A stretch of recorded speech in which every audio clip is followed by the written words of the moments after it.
Hey there, my name is Vadim Chiline. I'm creative director and photographer at Epic Mind Studio, as well as instructor at photog.com.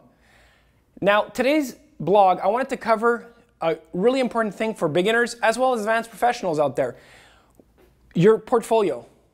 Why is it so important? It's your calling card. It's what gets your name out there. It's what people will hire you for. At least get your foot in the door. Now, not all of us have a portfolio that's perfect in every subcategory of our specialty. Some of us might be great at electronics and maybe not in jewelry. Some of us might be great at liquids, but not necessarily great with cosmetics.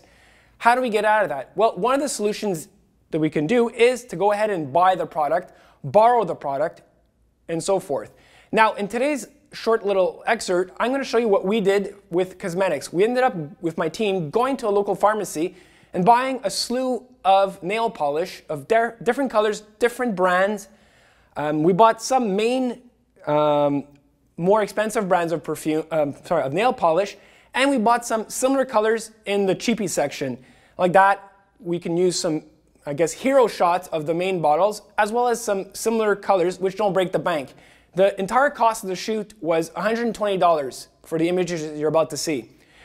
The other thing we wanted to try is to show you guys how it's important to stick with the trends of fashion. Now, all of you know that every season, Pantone, or some of you might know, Pantone comes up with the palette of colors that they recommend or they assume will be the adopted colors for the great fashion houses. This year, you'll see the colors we've chosen. They work in harmony together. They look beautiful. And I think that's important for all of you to do is stick with the trends of the times. Don't pick a color palette or a style from 10, 15 years ago, even if you like the image. People hire you for the trends of today, not for the trends of yesterday. So always try to keep abreast in the field of photography. That's important. So we'll hop behind or in front of the TV screen, and well, you guys will see some of the pictures we did, and I'll explain to you some of the behind the scenes of what went on.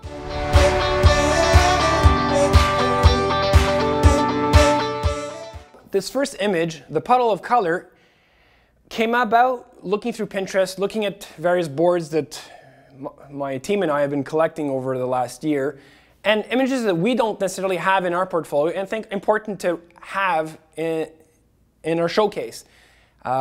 So we came up with a slew of images that had a certain feel we were after, and we decided on creating the composition.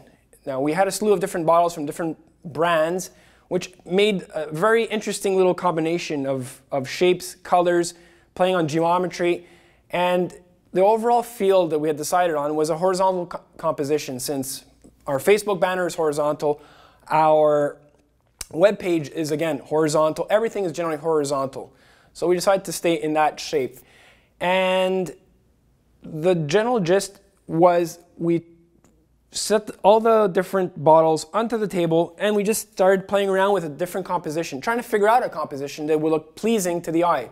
So we'd play, position the camera, take a shot, do we like it, do we not like it, and we just played it for whatever time it took until a pleasant composition came about. Once we were happy with that, we actually took some paper, white paper, put it on the computer screen and just quickly traced out the position of the bottles, and then we just drew out how we wanted the little puddles of nail polish. There might have been other ways of doing that, probably taking just the photo and just with a Wacom tablet and doing it. We just had the spur of the moment idea of doing it that way, whichever way works for you. And the main part we wanted to do, since the lighting was going to come from the top left to bottom right, is these puddles of polish had to be to the left of the object. Otherwise, the shadows would be cast on the right side. We wouldn't see the colors as well. So that was part of the important thinking process behind this.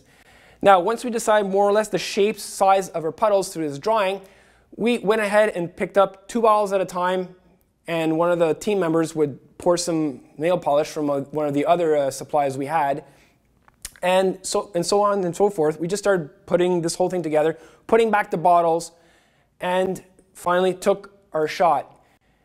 The final image was composited in Photoshop. We had, I think, the main image, as well as the little cap with the little brush that was added in post with another shot for the lighting on that bottle top itself. We edited the colors to match more along the lines of that Pantone theme we wanted to go with, and clean up the blemishes, and that's it. It was a relatively simple shot, though tedious to do and messy. We had to try to contain the pools how we wanted and learn how to work with nail polish, which is a different media for all of us. And that was a scoop on that image.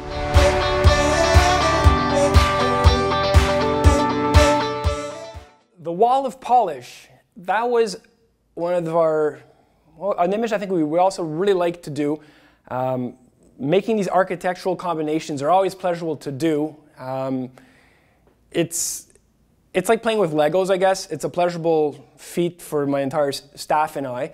The behind the scenes of what happened with this one is, I guess we only had actually 2 colors of L'Oreal bottles. We had a bunch of green ones and a bunch of baby blue ones.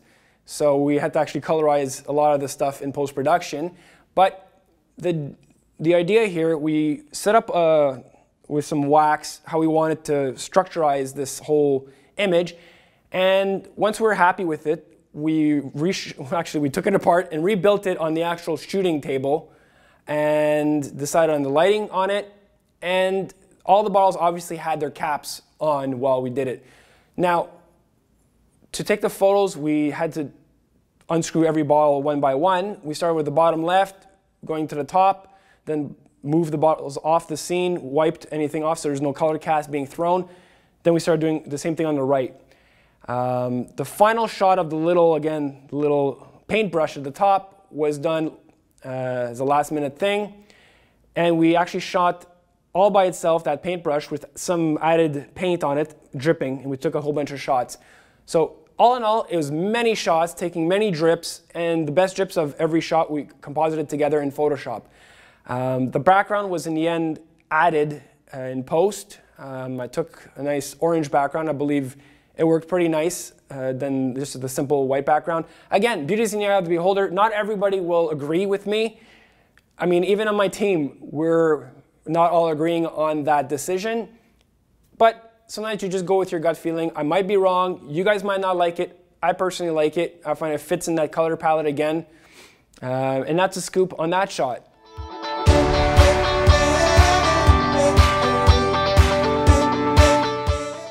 And now for the third shot, the Waterfall of Color, I call it. That was an image actually I came up with while actually taking a little break at lunchtime, and it just popped in my head saying, wouldn't it be fun to take a shot, a perspective shot from the bottom, just to make the bottles look grandiose, like almost like a cascading waterfall of just paint falling down from them. So we shot from a low angle. I believe it was the 100mm lens, nothing drastic, but just shooting upwards at it. And we had some paper just pouring down with some weights holding it down, so we had that nice curvature of the paper.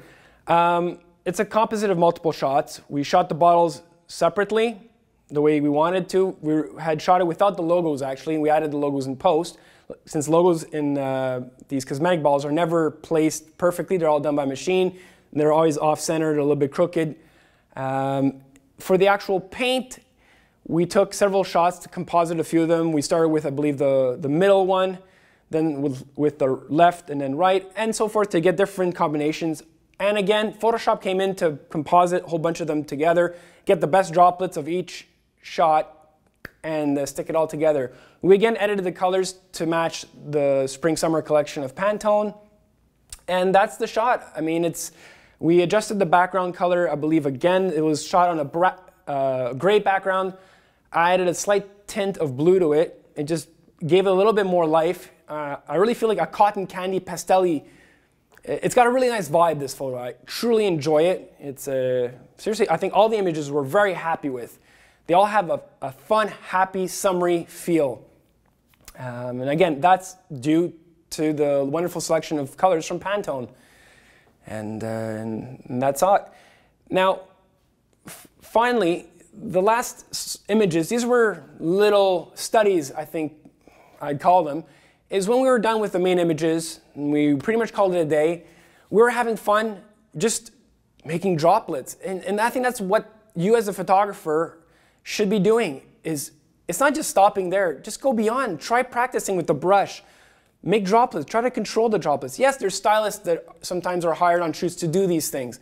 But you yourself, be curious. Try to see lighting on different types of bubbly surfaces. What happens if you drop enamel? We actually were trying to do droplets.